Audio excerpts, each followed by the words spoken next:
Avez-vous déjà eu l'impression que votre vie échappait au contrôle à cause de mauvaises décisions et de tromperies?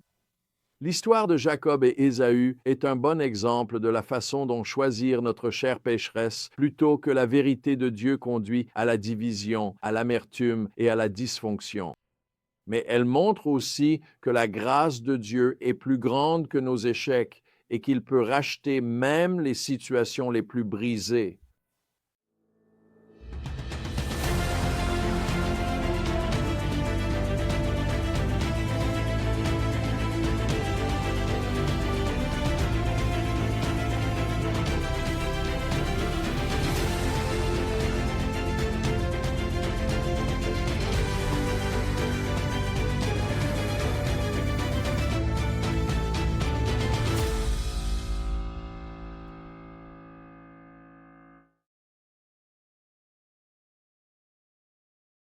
Comme vu avec Abraham et Isaac, Dieu a fait une incroyable promesse de bénir la descendance d'Abraham et d'en faire une bénédiction pour le monde entier.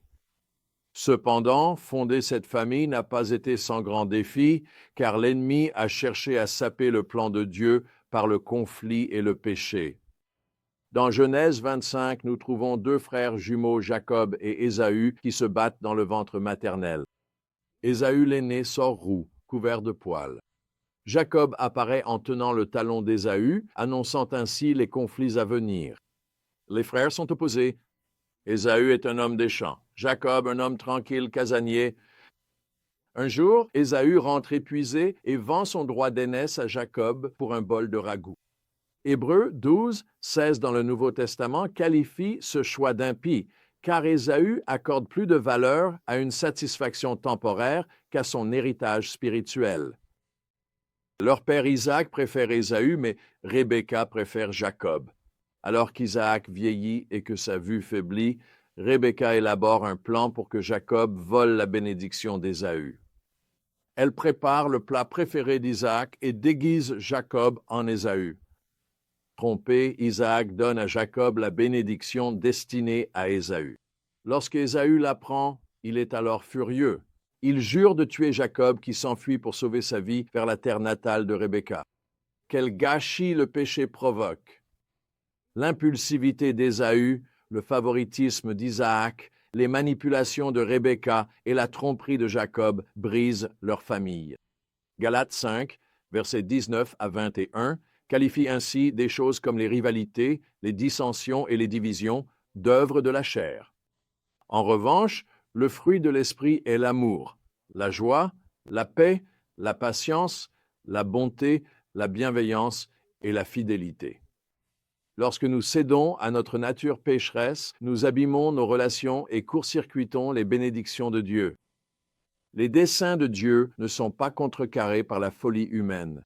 Il permet les conséquences de nos péchés, mais il garde son alliance. Regardez Genèse 26. Au milieu de la famine, Dieu apparaît à Isaac et lui dit de rester dans le pays. Il réaffirme ses promesses à Isaac. Alors Isaac s'installe et rouvre les puits d'Abraham. Comme son père, Isaac trompe Abimelech au sujet de sa femme, craignant pour sa vie. Pourtant, la faveur de Dieu repose toujours sur Isaac, qui prospère au centuple. Abimelech reconnaît finalement la main de Dieu et conclut un traité. Mes amis, les conséquences du péché peuvent durer des années, voire des générations. En effet, l'amertume d'Ésaü et l'exil de Jacob persistent pendant plus de 20 ans avant la réconciliation, et leur choix affecte profondément leur descendance. D'Ésaü viennent les Édomites, ennemis perpétuels d'Israël. Mais la grâce de Dieu est encore plus grande, il accomplit ses promesses malgré les faiblesses humaines. Le psaume 76, 10 dit que Dieu utilise même la colère de l'homme pour le louer. Il est le Rédempteur, faisant concourir véritablement toutes choses au bien de ceux qui l'aiment et qui sont appelés selon son dessein. Jacob et Ésaü finissent par se réconcilier. Jacob devient Israël, le père des 12 tribus. C'est par la lignée de Juda que vient le Messie, Jésus, pour bénir toutes les nations. Alors, prends courage. Notre Dieu est spécialiste pour faire jaillir la beauté des cendres. Il rachète, restaure et réconcilie ce que le péché tente de détruire. Mais combien de peines pourrions-nous éviter si nous cherchions à marcher chaque jour selon l'Esprit? J'ai vu comment la tromperie, la jalousie et l'amertume peuvent priver les relations de leur profondeur. Il y a des années, par jalousie, un pasteur a menti à mon sujet à d'autres pasteurs et responsables chrétiens. J'ai peiné dans ma vie de prière à cause de cela. Il me semblait les cieux fermés quand je cherchais le Seigneur. Un jour, alors que je priais, le Seigneur a murmuré à mon cœur que je devais pardonner à cet homme. J'ai discuté avec le Seigneur, j'avais l'impression que Dieu était si lointain. J'ai finalement compris que je devais pardonner à cet homme. Je ne pouvais plus garder cette colère et amertume en moi. Cela m'empêchait de devenir ce que Dieu voulait que je sois. J'ai appelé cet homme et lui ai demandé si nous pouvions nous rencontrer.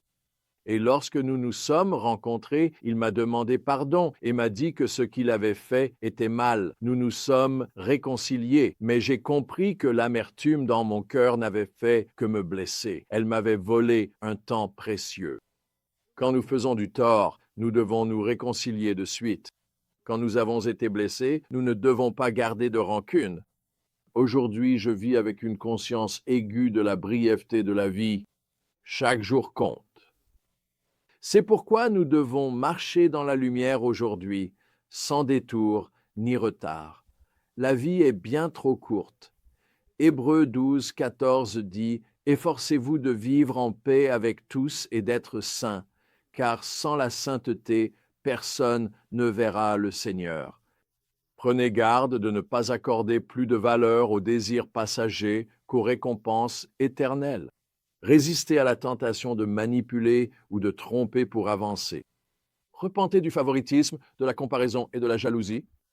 Recherchez sincèrement l'amour et la paix de Dieu avec tous. Lorsque vous êtes offensé, pardonnez. Réconciliez-vous si possible. Faites confiance à Dieu pour accomplir ses promesses, sans chercher à agir par vous-même. Chaque jour, à chaque instant, demandez-vous, est-ce que je sème pour la chair ou bien pour l'esprit?